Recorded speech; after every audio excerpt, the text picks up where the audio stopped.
Dikbachiam Jashin Gilpin Sopachi, Rangi Simnios of the Dinisangi Tembai.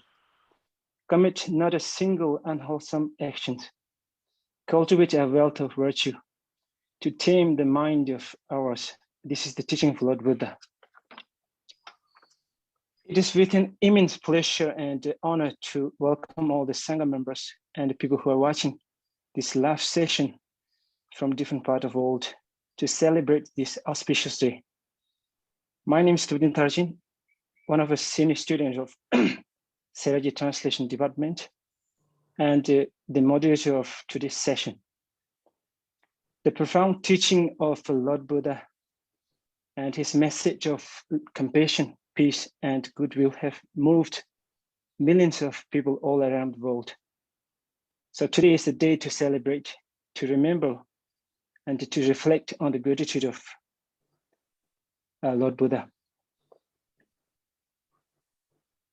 So with this, it is a virtual meeting prayer organized by Sera Translation Department to commemorate the birth, the enlightenment, and the mahaparnirvana of Lord Buddha.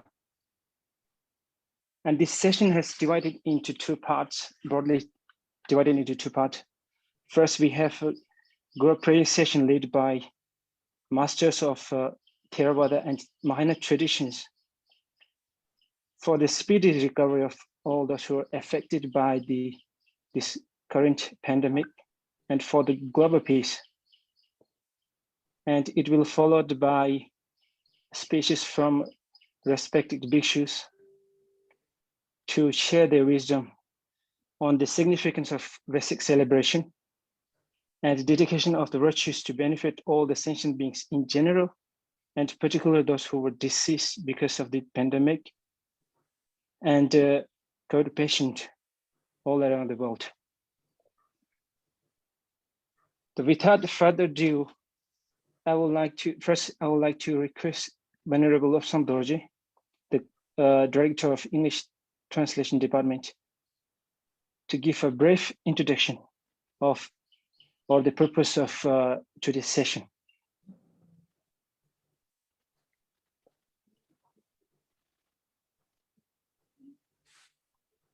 Yes, dear brothers and sisters, and dear Buddhist brothers and sisters, happy Vesak Festival. Happy Buddha Purnima to you all. So on behalf of Sera Translation Department, I would like to extend my heartfelt greetings to you all across the world. Today, we are organizing this Vesak Festival with three main aims. So the first, we are going to organize this Vesak Festival with an aim to benefit all those who lost their precious life during this pandemic time, and to benefit all the COVID patients across the world, and especially in India. And the second, we are organizing this Vesak Festival and virtual prayer meet to collect the virtues and merits which will assure to bring a prosperous and happy world. And third, we are organizing this great festival to bring awareness and to bring awareness on of importance of or the significance of the mind education. As we all know that today we have seen many material material development, but it is not sufficient to bring a lasting peace and global peace in the world. Yes, of course, material development is important to bring the physical comfort, but it is not sufficient to bring a balanced personality. We also need inner development. So to have a inner development and to have a emotional hygiene, as His Holiness the Dalai Lama usually describe, we also need the inner development. To have an inner development, it is important to have the mind education, education of emotion, heart of wisdom, heart of compassion is more important than ever in this challenging time. So I think Buddha's thought is Buddha's thought, and the mind education plays a great role in this world, especially during our time. So I think that we are not going to observe today's day, Vesak Festival, not as a birthday of the Buddha, but also we celebrate it as the founder of the Buddhism, and more importantly, I think that the Buddha has contributed a lot in the evolution of the mind education. So we can observe this day as a discover of the secret path to lasting happiness. So with these purposes, we have organized this virtual prayer meet where the masters from the Theravada tradition and the masters from our tradition will chant the sutra in the Pali and in Tibetan and English language to benefit all sentient beings in general and suffering patients in particular. So then I would like to finally thank you all who joined here to take part, to speak, to give a speech on this precious occasion, and all those who you see on live. Thank you all. Thank you so much, Venerable Lobsang Dorji, for your brief introduction about today's session. And now it is my humble request to all the monks to join Venerable Ashir Bhattacharya to chant Sutra in Pali. I would like to request all the monks to join to chant the Sutra in Pali. Okay, first of all, I would like to pay respect to all the venerables from Vajrayana tradition and also Mahayana tradition and the Theravada tradition here. And I'm very privileged to be here, to be invited by Venerable Tenzin Dorji, who is a good friend of mine. And I'm currently live from Thailand. So before we move on to the Dhamma talk session or speech session, let me lead you to chant the three recollections of the Buddha, Dhamma, and Sangha, right? So everyone, we can join our hands together and chant the Namo Tassa Bhagavato Arahato 3 times all together. Namo Tassa Bhagavato Arahato Samma Sambuddhassa. Namo Tassa Bhagavato Arahato Samma Sambuddhassa. Namo Tassa Bhagavato Arahato Samma Sambuddhassa. Now we will chant to pay the triple gems.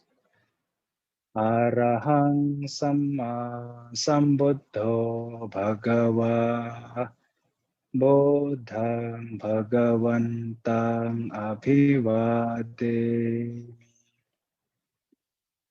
Sawakato Bhagavata Dhammo Dhamma Namasami Sopatipanno Bhagavato Savaka Sangho Sanghang Nama.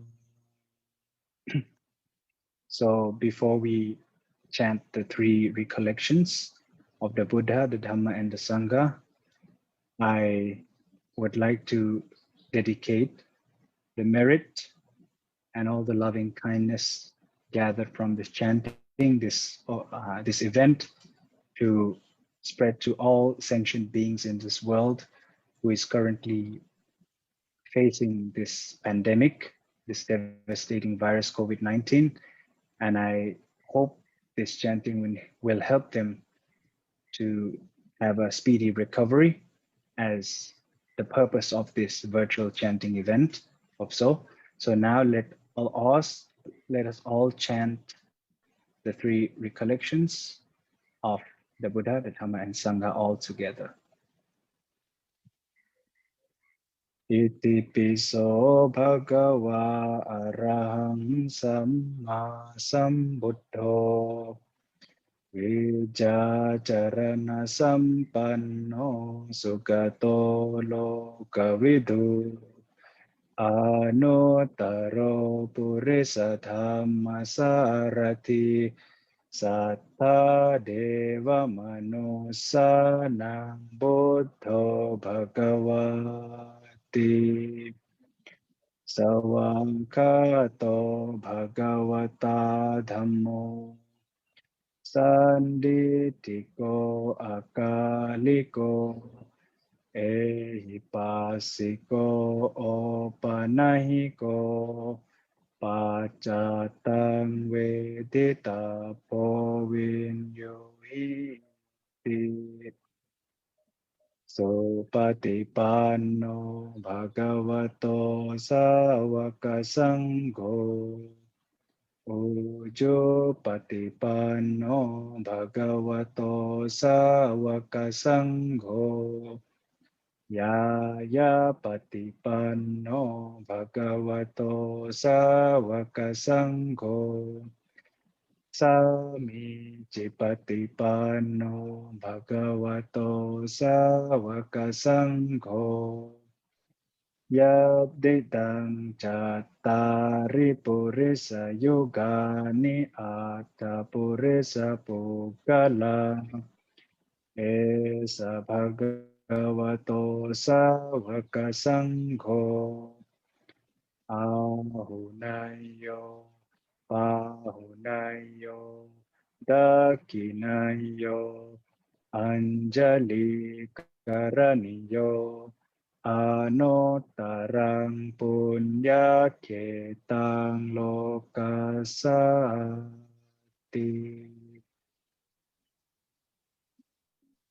So just now I've chanted the recollections of the Buddha, the Dhamma, and the Sangha.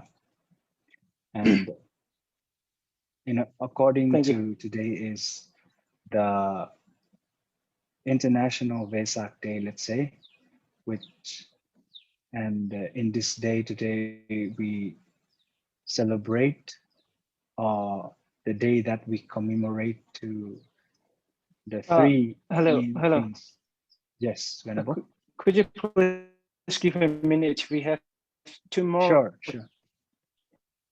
Okay, sure, Venerable. Could you be we have two English, and okay, the sure. speech will be followed by after the prayer. Sure. Okay, Venerable, please continue. Okay, now I will request Master Venerable Lobsang Chamba Dorji to chant sutras in Tibet. Okay, can you allow me share screen, please?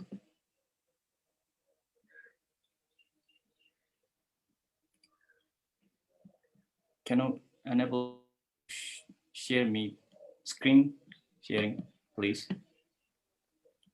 Yes, one. I cannot share my. Okay, no, thank you. Can you?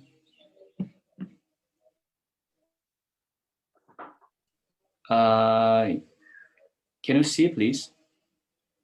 Yes. Yeah. Hello. Okay. Yes, we can see. Yes. Okay.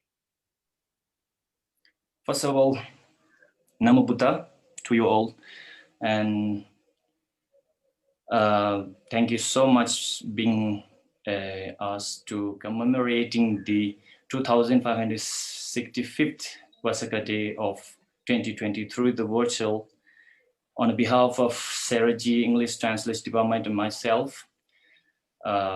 Thanks to join us. And so without taking much time, I'm going to chant the praise to Sakyamuni Buddha in Tibetan language. So please follow me. Thank you.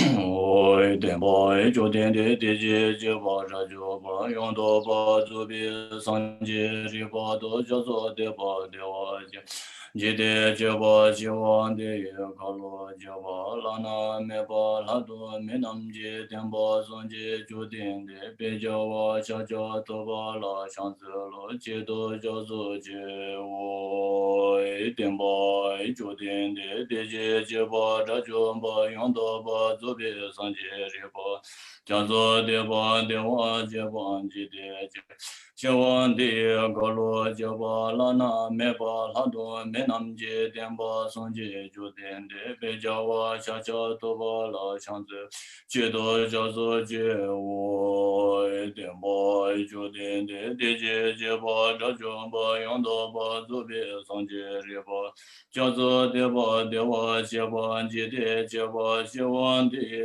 ga lo je ba la na me ba la do me nam je den ba son je ju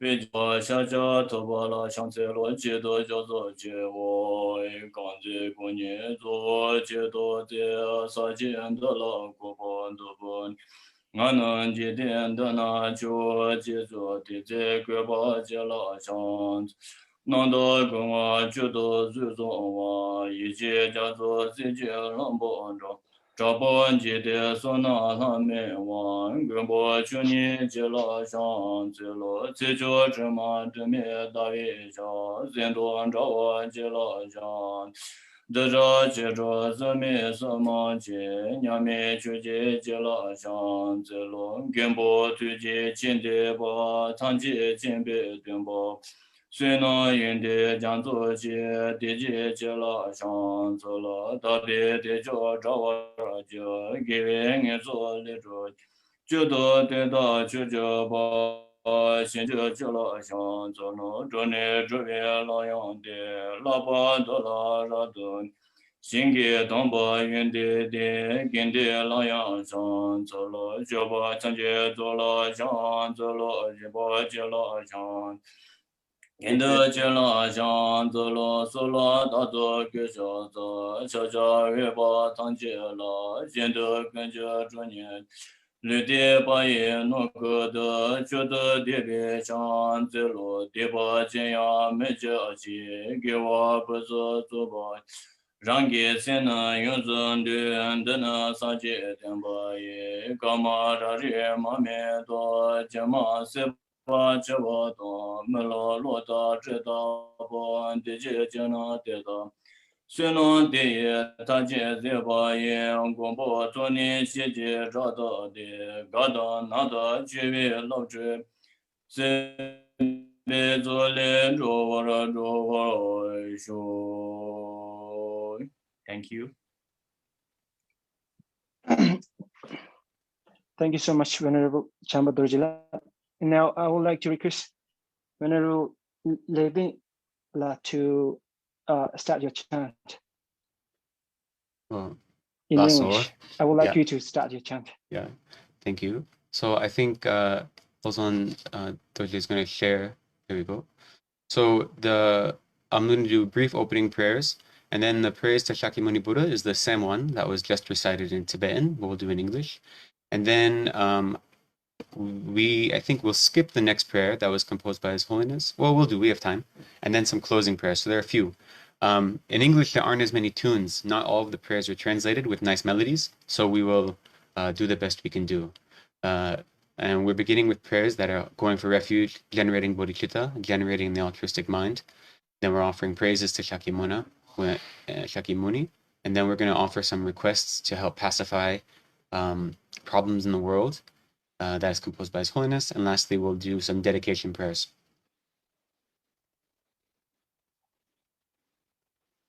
In the Buddha's Dharma and Sangha, until enlightened I seek refuge, through merit from giving and the rest.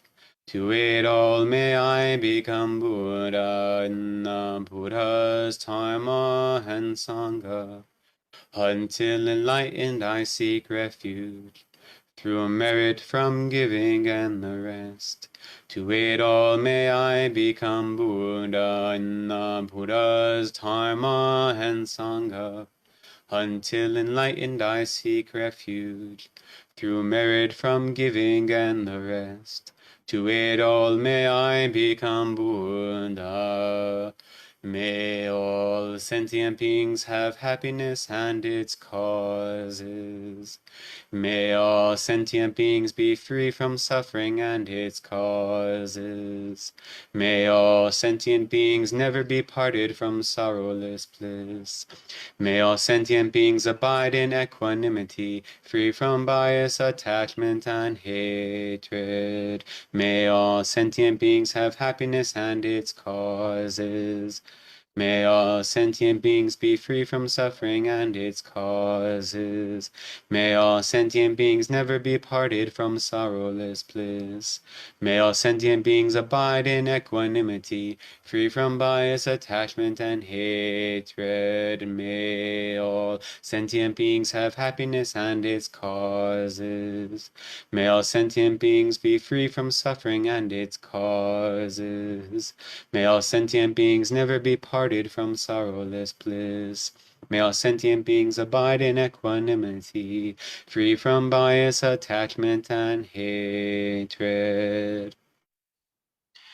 To the founder, the endowed, transcendent destroyer, the one gone beyond, the full destroyer, the completely perfected, fully awakened being, perfect in knowledge and in good conduct, Sugata, knower of the world, supreme guide of human beings to be tamed, teacher of gods and human beings, to you, the completely and fully awakened one, the endowed, transcendent destroyer, the glorious conqueror, the subduer from the Shakya clan, I prostrate, make offerings, and go for refuge.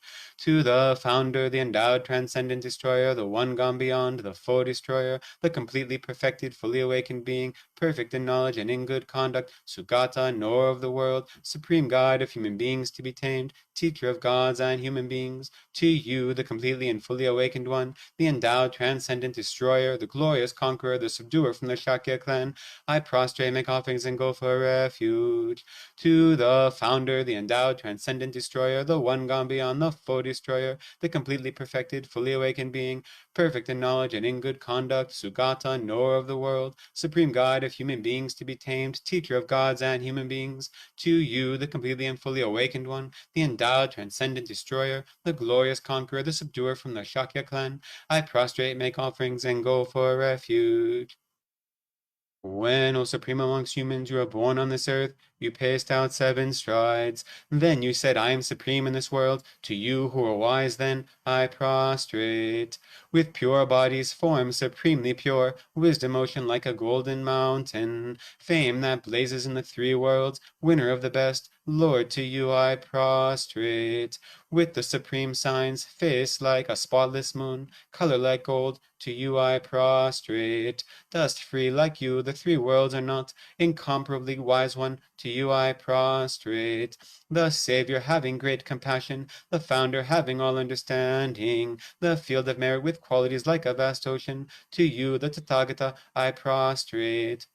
The purity that frees one from attachment, the virtue that frees one from the lower realms, to the one path, the sublime pure reality, to the Dharma that pacifies, I prostrate.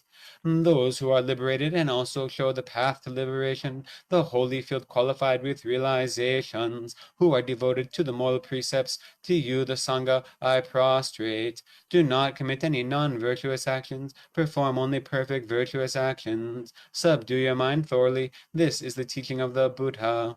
A star, a visual aberration, a flame of a lamp, an illusion, a drop of dew or a bubble, a dream, a flash of lightning, a cloud, see conditioned things as such.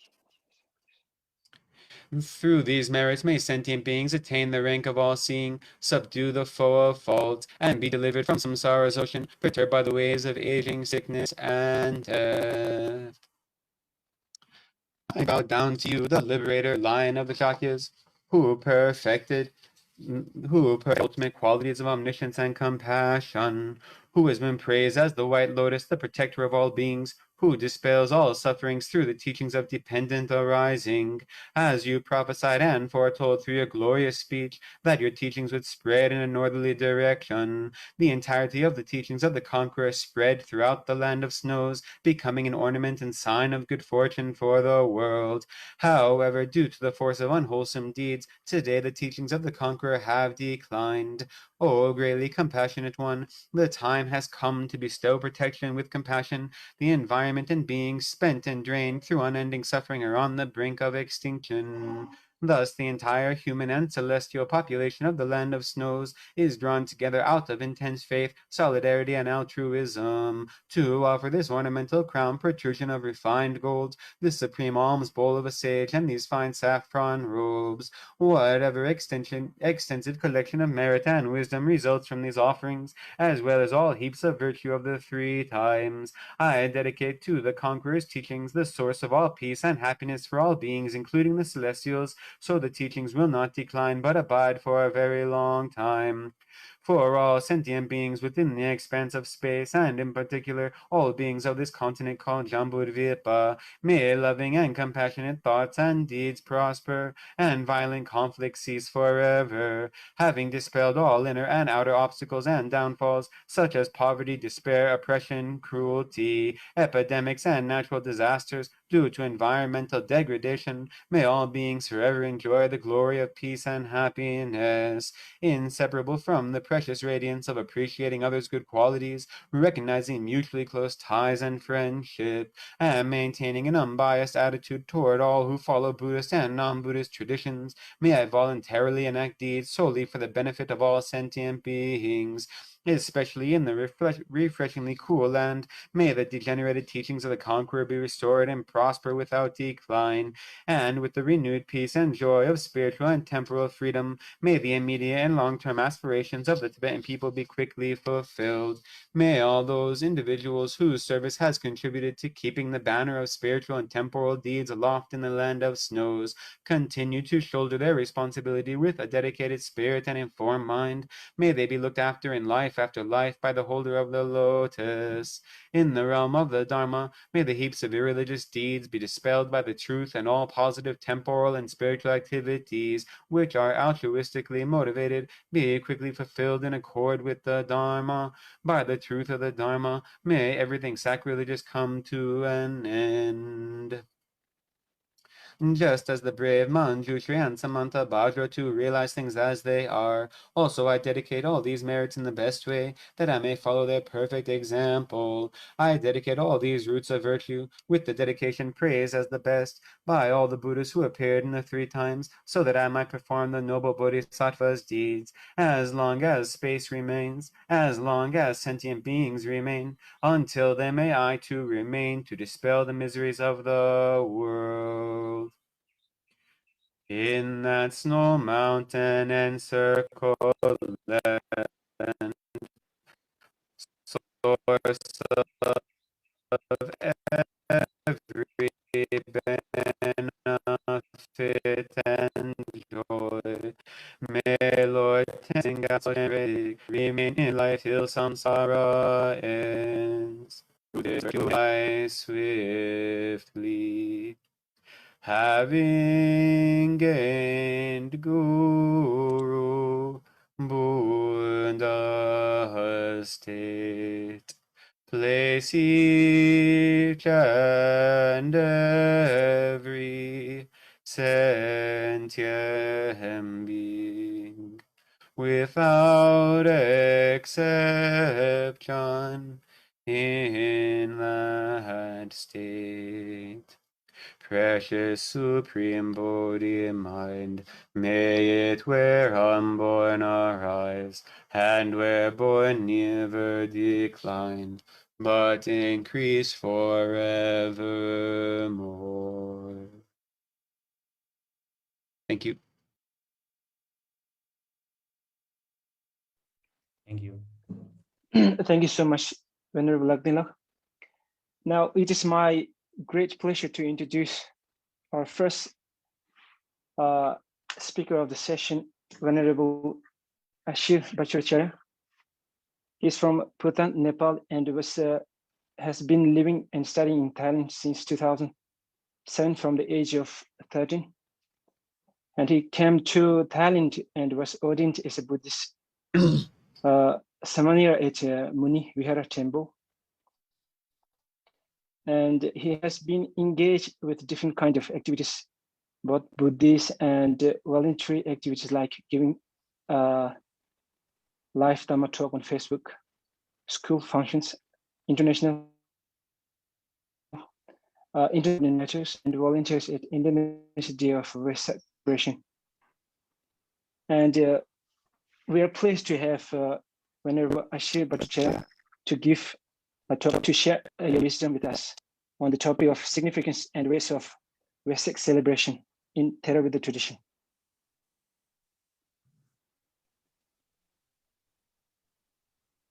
Okay. I would please like to request Venerable. Thank you. Thank you, Venerable Thupten Tarchin, and also the Sera J Translation Department. And thank you, Venerable Tenzin Dorje, who personally invited me to be here on today's virtual chanting ceremony, let's say, and also to give a small talk on the significance of the Vesak Day. Okay, let me just check the topic first. Okay. So before we begin, let me pay homage to the Blessed One, the Exalted One, and the Supremely Enlightened One, the Buddha. His expounded teachings, the Dhamma, and his disciples, his followers, both the noble sanghas and the conventional sanghas. And I would also like to greet a warm Dhamma greetings to all the venerables who are present here, all the participants who are watching us on Zoom as well as Facebook Live, if I'm not wrong. So as the moderator has already introduced me, my name is or a Venerable, let's say, Venerable Ashir Bajracharya, and I'm from Nepal, and I've been living in Thailand since 2007. And I have been a monk in Theravada tradition, let's say, since last 14 years, right? And currently I'm also living in Bangkok at Wat Nak Pok Temple in Bangkok. So due to this huge devastating pandemic, I couldn't go anywhere. Let's say, so I'm still stuck at my temple here doing all the needed activities, the Dhamma activities at my temple. So as we all know that today is one of the most important days, right, for millions of Buddhists around the world, not only millions of Buddhists, but also people all around the world, right? So today is the Vesak day, the day of the full moon in the month of May, and one of the most sacred day to millions of people, Buddhists around the world. And the reason that I'm saying that it's internationally well known, because in 1919, Vesak Day was officially announced as an international day by the United Nations in the UN headquarters in New York. So that's why I'm saying International Day. So let's say it is also believed that today is the International Day of Vesak. So not only Theravada or Mahayana or Vajrayana tradition, but let's say people who have faith in Buddhism, people where the Buddhist teachings has been bloomed in many countries, not only in Asia, but also in Europe, in America, or wherever, they all celebrate today, the Vesak Day, as a great day, because we all know that the Vesak Day, we have three main things happening on this day. The first one is to commemorate the birth, and the second one is to commemorate the enlightenment, and the third one is to commemorate the passing away of the Lord Buddha or the Shakyamuni Buddha. So according to Theravada tradition here in Thailand or in many Southeast Asian countries like Thailand, Laos, Myanmar, Cambodia, and many other countries like Nepal, Sri Lanka as well, they held today's day as the day of the Buddha, right? Like I've already mentioned you that one of the most important days is Visakha Puja Day, we have Asara Puja Day, and we have Magha Puja Day. And so the day Visakha Puja or Vesak Purnima, we also say Nepalese, or in India, let's say, we hold this day as the day of the Buddha to commemorate his birth, enlightenment, and the passing away. So whenever this day comes, let's say we all Buddhists gather at some places in order to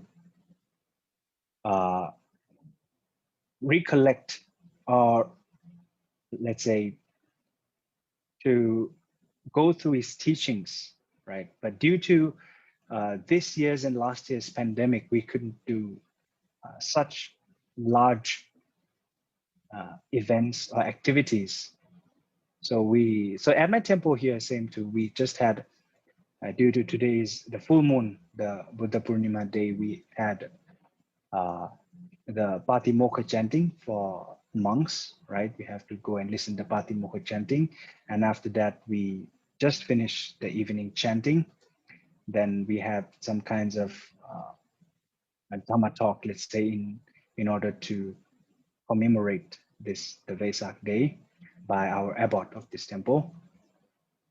So all over Thailand or in Theravada tradition, we do it in the same way, which is that people in Thailand, they also believe that today is one of the most important days. So early in the morning, they come to temple to chant, to do prayers, to offer food for monks. Yeah, and at the evening session, normally we will have the thing called the candle light procession ceremony, right? So, but due to the pandemic this year, we couldn't we couldn't gather large amount of people to come in this activity. So we only did in a small group, let's say, of monks at my temple here, and same as for the other temples as well.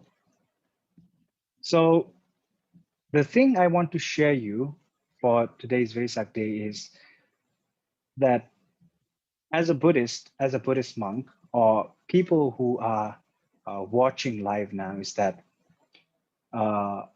teaching of the Buddha is not only to celebrate the Vesak Day for today on the main important days, right? Because as a Buddhist, his teaching is to follow in our daily life, to follow what he has taught, to apply all those things that he has taught. We have different kinds and levels of dhammas, discourses to practice in our life. For monks, we have the way as a monastic life, let's say. We practice in our own way. For lay people, they have their own way to practice the Dhamma, let's say. So it depends upon how we apply these Dhamma in the Vesak Day, right?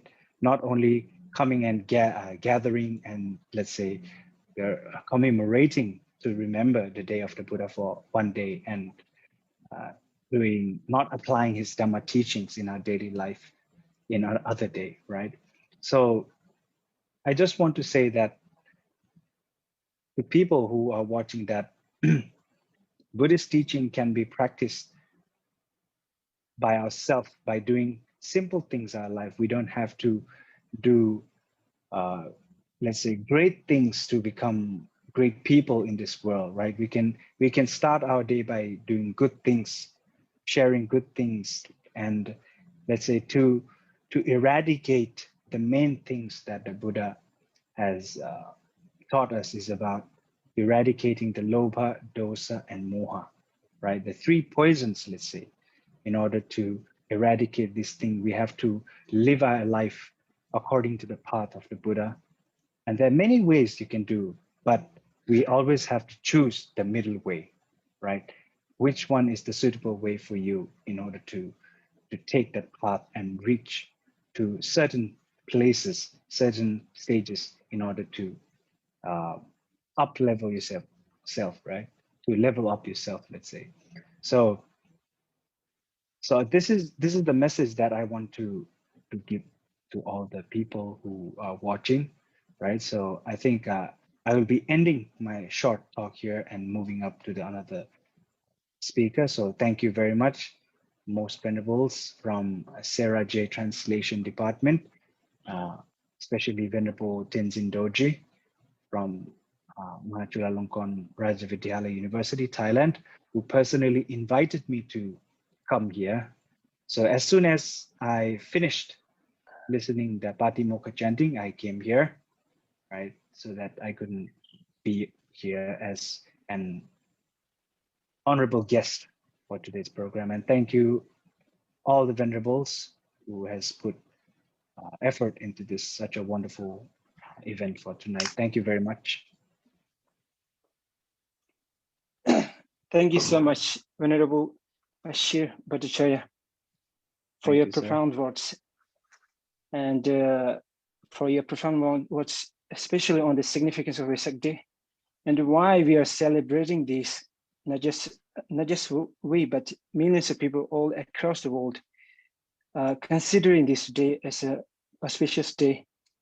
And to put your words into simple way, we as a Buddha, we can practice Buddhism in a very simple life. So this is the, I think, if I'm thinking your main message to the audience. Yeah, so thank you so much for your profound thank you, Venerable. speech. Thank you, Venerable. Now, I would like to request Venerable Ngong Kumpil. He was born in Ladakh in 1980 and 1989 and became monk at the age of 11. And since 2005, he has been studying profound Buddhist philosophy and psychology at Sera Monastic University, based on the commentaries composed by Nalinda masters. Since 2009, he has been a part of translation class of Seraji school and then eventually translation department of Seraji. He has mastered in Prajaparamita and Madhyamaka and this. Since 2015, he has been traveling to numerous countries and teaching Buddhist philosophy and psychology to the students from more than 15 countries. And in this year alone, he has been giving about 320 online classes to overseas students. Yeah, and this is the brief introduction of our second speaker of today's session. So now I would like to request Venerable Ngong Kumpil to enlighten us with your words of wisdom on being mindful of Buddha's kindness by reflecting on the three jewels, please. Namo Buddhaya to all my Dhamma friends. It's very, very nice to have this sort of platform. There are different traditions of Buddhism, monks from different traditions of Buddhism can come together and to have this common platform to pray for this world, especially for those people who are suffering due to the COVID pandemic, and also for the world peace. And it's really, really nice, and I'm really privileged to be the part of this. And I hope this is perhaps the first of many organized by Serajit Translation Department. And I'm really happy to see Prabhajacharya over here, and I'm really happy to hear the precious points that you made regarding Vesak Day. So here I would like to say that yes, Vesak Day is very, very auspicious, very special day, not just for Buddhists. Yes, from a Buddhist perspective, you can see and understand that it's a special day because it was the day Buddha was not only born, but also Buddha enlightened and went to the parinirvana. But I think that this is a very auspicious and a special day for many, many sentient beings of those time or even this time who are a victim of gender inequality, who are a victim of the culture where people believe in different castes, and based on these belief or different caste, many people are suffering, or many people are tortured, looked as an inferior. And also for many animals who has been through many violence by others. So I think it's a very, very special day for all of those who, not only humans, but also for many animals, because Buddha not only gave Buddhist teachings just for Buddhists, but also Buddha gave these teachings of universal love and compassion, which spread to all over, to each and every beings who desire love and compassion. Not only that, but Buddha also talk about animal right. So now, in this world, people can be so proud by saying that, oh, there is a human right, but then Buddha not only talk about human right, but even animals' right by saying that they also have feelings. So they should also not be tortured or killed just to meet some of the satisfaction of human or this human desire, you cannot just harm them.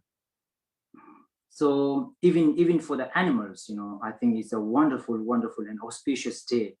And of course, not to mention about gender equality. If you think about those times when Buddha appeared into this world, the gender equality and equality, inequality based on caste, was really, really huge. And based on that, some people were literally treated very, very badly. And many, many animals were killed in the name of pleasing some gods as a sacrifice. So Buddha's teaching has helped all of these, aspects in many, many ways. So this is a very, very special day. And this is a day not only human, but the whole world can celebrate for all those wonderful teachings that Buddha has left in this world. Now, the special thing about this is also when a monk from different part of the world, a different student from a different part of the world, by one teacher, and under one teacher, gather all together and praying for all the sentient beings, and especially those who are suffering, I think it would be really powerful and very, very effective. And I'm looking forward to see many more of these sort of sections in future, organized by other departments as well. So one of the reasons why I'm very happy to have this sort of platform is that we might live in a different place, but we follow the same teacher, like we believe the same teacher. It's more like a classmate, staying in a different class under the same teacher. Also, I kind of feel like we may, wear a different color of robes, but in our mind, we are holding the same precious Buddha's Dharma. So even in our practice, it's more like we are a different leaf of a same tree, or sort of a different river, which is started from the same mountain. So it's an immense pleasure to be together with the Dharma friends from a different place and to pray for the world, especially during these days when the whole world is suffering from pandemic. It doesn't matter whether one is affected or not, but then each and every one of the sentient beings has been affected, although he has not been affected by corona directly. But then there are many mental problems and worries and stress and depression, anxiety is literally being viral, not just the coronavirus. So on this sort of occasion, I think Vesak Day, you can literally reflect on the significance of Vesak Day and apply this in day-to-day life to get rid of coronavirus, or the worrying and sufferings based or due to the coronavirus. For example, today is a very auspicious day where Buddha was born. So you can see this from this part. Buddha is trying to show that it's not something like we just created by something, but we came from a previous life. So that also shows that whatever we experience without our motivation, any suffering, any problem that we face in this life, along with our mind, all those came as a seed from a previous life. So with this, we can understand that even this coronavirus, even this pandemic, and then this crisis is also a result of a cause which comes from a collective karma that we might all in common engaged in our previous life. So this is something that we can know, that this really serious bad pandemic is also a cause of a karma that we have accumulated in our past. So the second one auspicious deed that Buddha has shown in this day, which is the achieving enlightenment. So this also has a very wonderful message for us, which is that when Buddha achieved enlightenment, it shows that all these negative emotions are eliminated by the power of antidote, by practicing the antidote. For especially if I say it specifically, like, you know, stinginess, selfish, laziness, and ignorance, attachment, anger, and greed, all these are obstacles for a person to achieve enlightenment. So Buddha applied the antidote of all these things in a short form, like a sixth perfection. It can be a morality, it can be generosity. So generosity is to deal with the misery and selfishness, morality for misbehavior, and also the diligence for laziness, you know, concentration for, you know, tickle-minded or a monkey-like minded, and the wisdom for ignorance. So Buddha showing that these positive qualities and emotions can act as an antidote to remove all these negative emotions and achieve enlightenment. So from this angle, we can take a message, a wonderful message for this pandemic as well, which is that by applying an antidote, we can also get rid of the problems that we are facing day-to-day life. For example, a person is going through a stress, a person is going through an anxiety, stress, self-centered mind, and also a depression. There are meditations which can be an antidote. There are some different practices like rejoicing others' good qualities, you know, exchanging, equalizing oneself with others, and also by knowing that, you know, this, you know, those who are not affected, you can literally apply antidotes or through which you can avoid being infected by virus. For example, you can keep yourself clean, keep your hands clean, stay away from a person, use mask, keep distance. So all these are also an antidote with which we can get rid of, you know, such a pandemic. So this is something that we can learn from a wonderful deed of enlightenment. You know, exactly the same thing that Buddha did. By applying an antidote, Buddha removed the things that was creating an issue or a problem, like negative emotion. Exactly like that, even with this coronavirus or pandemic, we can apply the same pandemic antidote, like, you know, precautions and all these things to avoid. And the last parinirvana, the third great deed that Buddha have shown on this day, like parinirvana, this also has a wonderful message that one can apply nowadays. You don't need to be depressed, you don't need to be stressed, or you don't need to feel lonely, because each and everything is impermanence. Not just the life, you know. Yes, Buddha passed away, and that shows one layer of, you know, impermanence of life. But not just the life, but each and everything is impermanence. Whatever we get to see in this world is impermanence, and nothing stick by there. Even the happiness that we experience is impermanence, you know, it's not happiness anymore tomorrow. And then even the difficult times is something that we can overcome, and it is not permanent.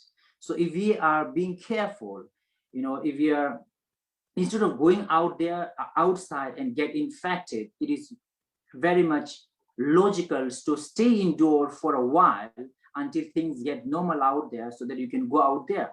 So by seeing the pandemic and the problem that you're facing right now is as an impermanence is really, really wonderful. And especially this pandemic, you know, in which we have to stay indoor most of our time, we can apply this into a wonderful opportunity to practice Dharma.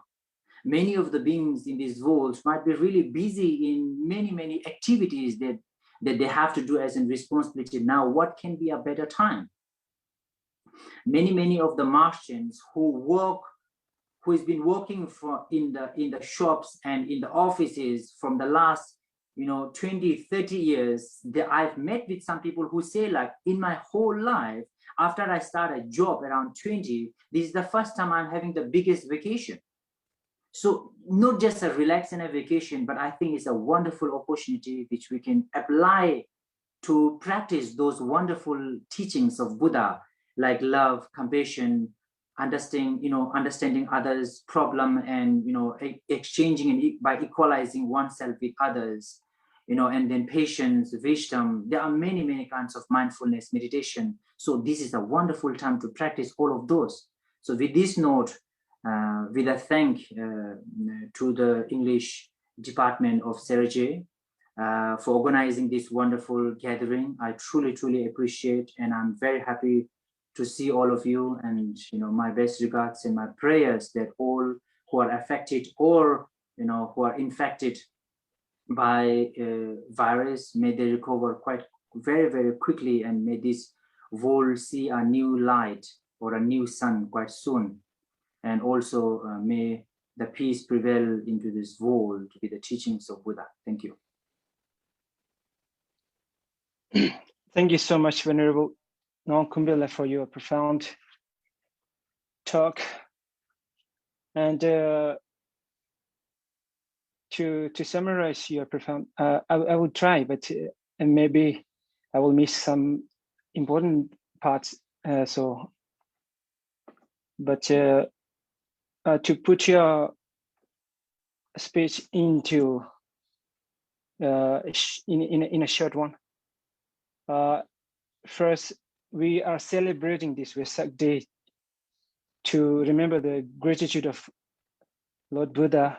And as we know that Buddha is not just grateful to we human beings, but also those we Buddhists, but those who were the victims of gender inequalities, and who were the victims of culture classification, and also those other animals who were suffers because we humans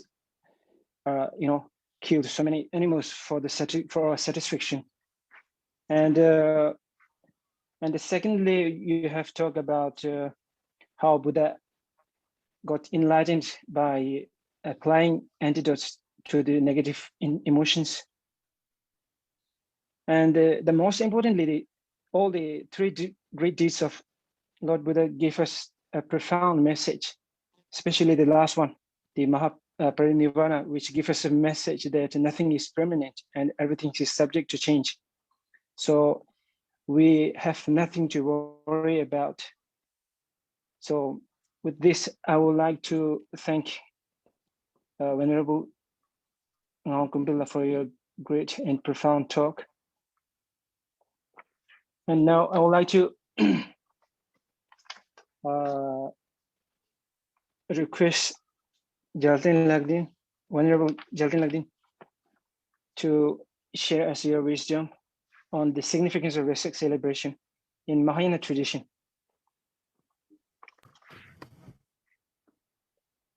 Well, thank you again to Detarjan for being the MC for this event. Thank you to the Sera Translation Department for organizing it.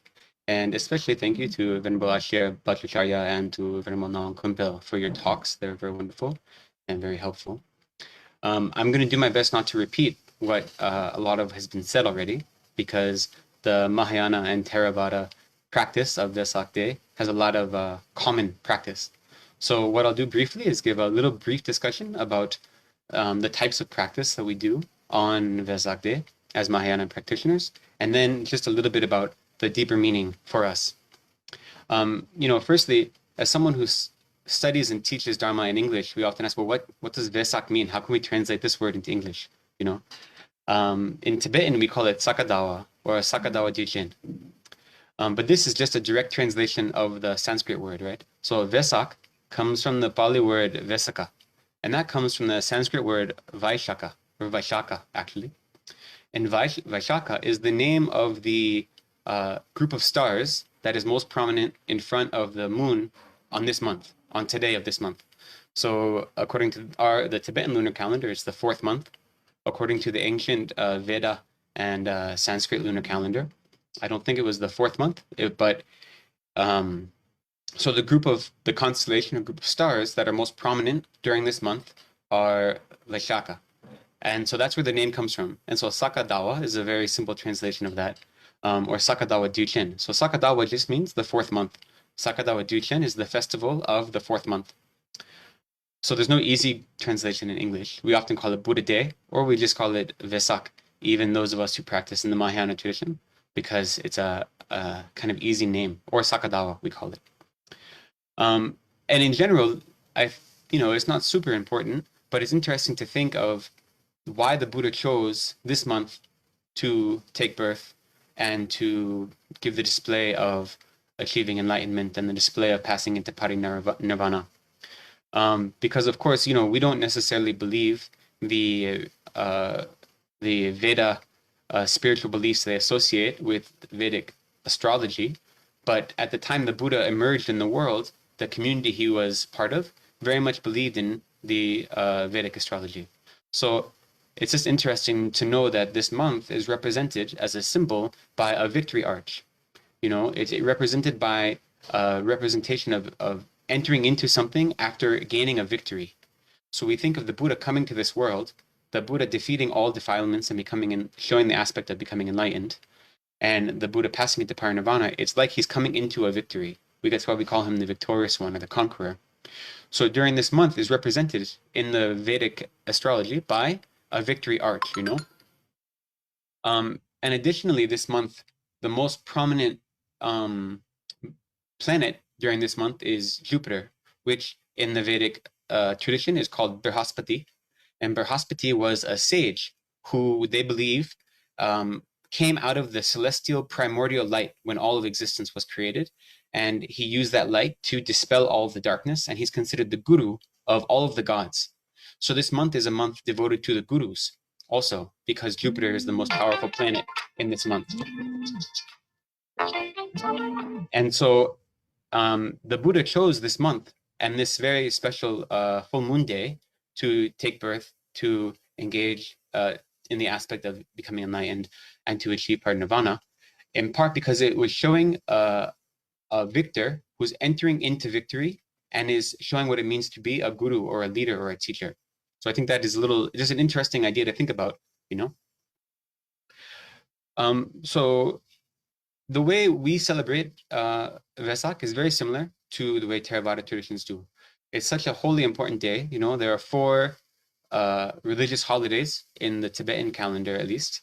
The first one is the Day of Miracles that occurs in the first month, on the full moon day of the first month of the Tibetan calendar. This is the second holy day, the full moon day of the 4th month.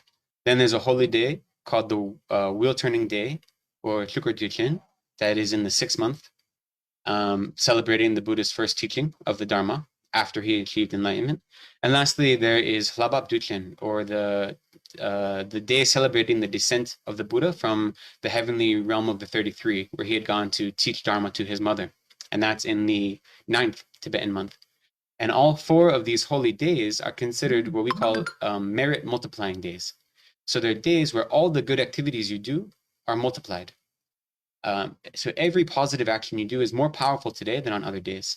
And so that's why on these days, both lay people and ordained, you see engaging in more Dharma practice, whether it be reciting sutras or attending pujas or engaging in one-day vows, the Mahayana one-day precepts, which is very similar to the one-day precepts that are part of the Pratimoksha vows, just the Mahayana version of them. Or often people are sponsoring pujas or sponsoring other events on these days. So normally the monastery is very busy, not just on Saka Dawa Duchen, the festival day, but on the whole month, because the whole month is considered auspicious. So because of the pandemic this year, the monastery isn't having any large pujas or celebrations. But, even for instance, at my house where I live, I have 30 monks I live with, and we've been doing pujas every single day. Today we have 3 pujas. And that's normal for this month, Usually the monks are very busy during this month doing pujas, because when a layperson or anyone sponsors a puja, then they accumulate the merit from making that offering to the Sangha, to the Dharma, to the Buddha, in the representation of the monastery. And also the monks who perform the puja also accumulate merit, So it's very powerful. And so that's the normal kind of activity on these days.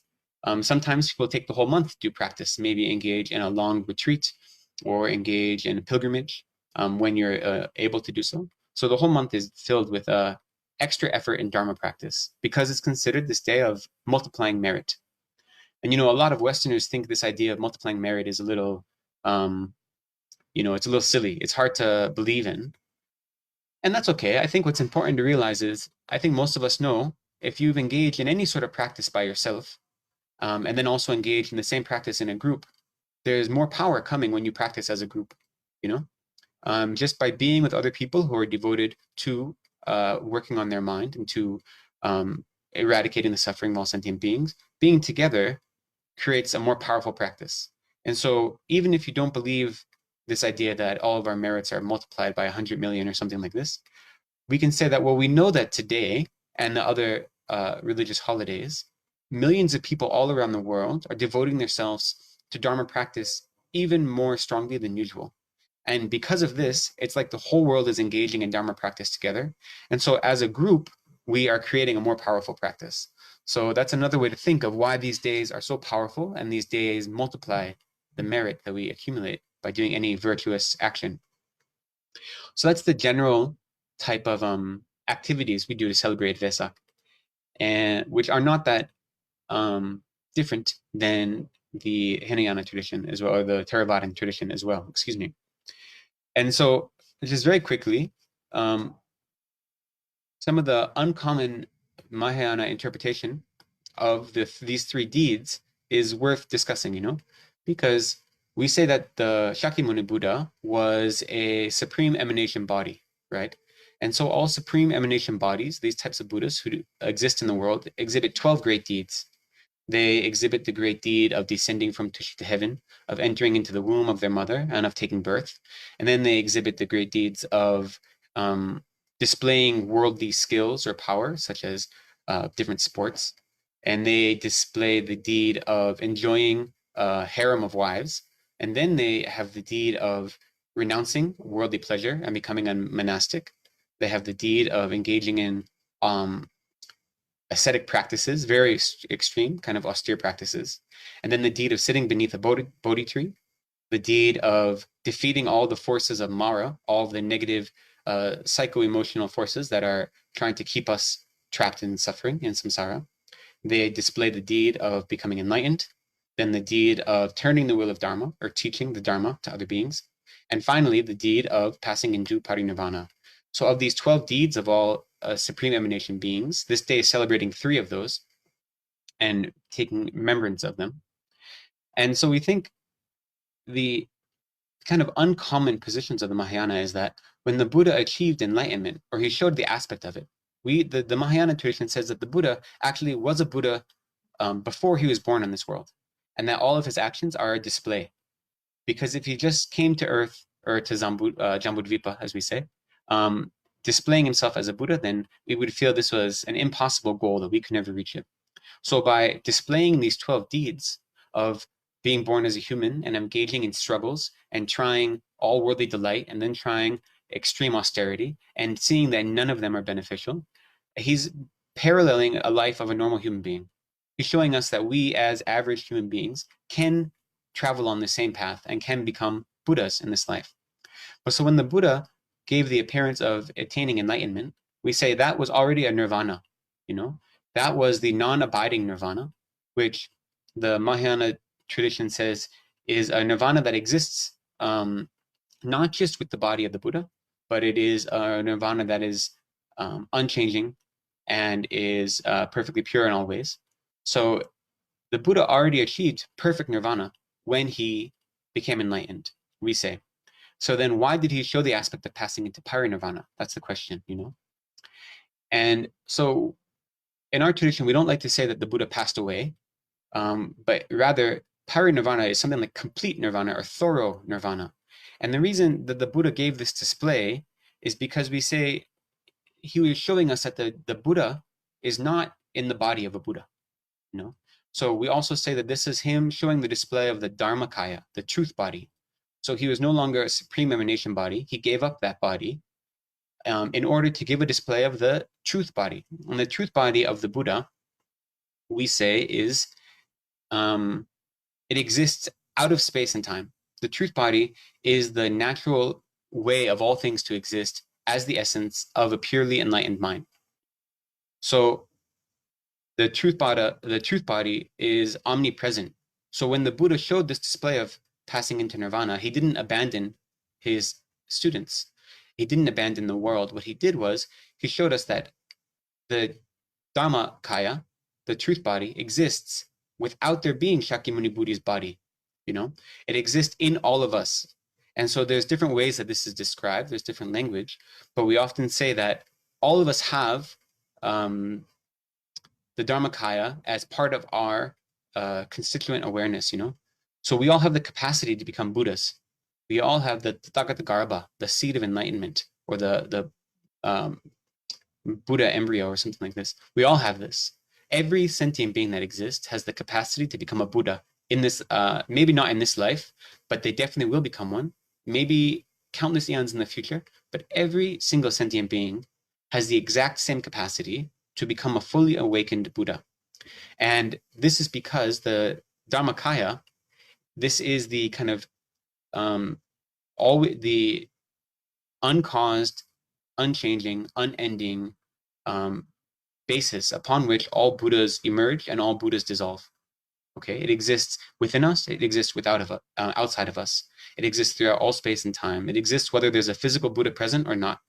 And so by showing us this aspect, the Buddha taught us first, as he's born into the world, he taught us that we, suffering sentient beings, have the ability to practice Dharma. By showing the aspect of being enlightened and of engaging in non-abiding nirvana, he showed us that we have the capacity to abandon all afflictions.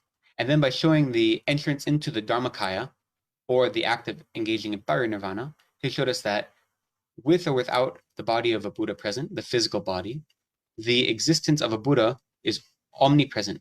We have it inside all of us at all times. And so when you think of this, when